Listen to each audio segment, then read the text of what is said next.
കോൺഗ്രസ് ആണ് രാഹുൽ മാങ്കൂട്ടത്തിൽ സഭയിൽ തുടരണോ എന്ന് തീരുമാനിക്കേണ്ടത്. കോൺഗ്രസ് നൽകിയ സ്ഥാനത്തിരിക്കുമ്പോഴാണ് സ്ത്രീകളെ വിളിച്ച് ലൈംഗിക ആവശ്യങ്ങൾ മുന്നോട്ട് വച്ചത്. സ്ത്രീകളെ വിളിച്ചു വരുത്തി വഞ്ചിച്ചതും ആ പദവിയിലിരുന്നാണ്. പദവിയിൽ ഉയരുംതോറും കൂടുതൽ ആളുകളെ പറഞ്ഞു പറ്റിക്കാനുള്ള അവസരമാക്കി അത് മാറ്റുകയായിരുന്നു. ഇങ്ങനെ ഒരാളെ തുടരാൻ അനുവദിക്കണോ എന്ന് തീരുമാനിക്കേണ്ടത് അവസരം നൽകിയ പാർട്ടിയാണ്.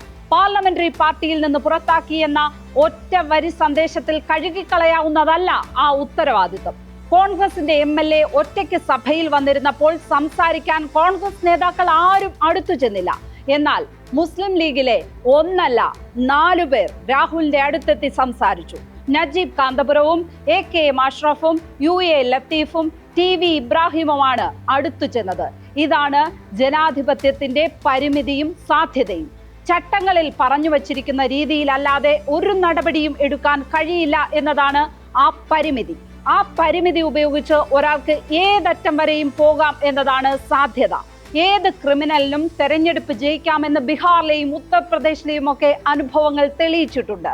MLAയോ MPയോ ആയാൽ ക്രിമിനലിന് പൊതുസമൂഹത്തിന് മുന്നിൽ നിൽക്കാം. അവിടെ തല കുനിക്കേണ്ടി വരുന്നത് ജനങ്ങളാണ്.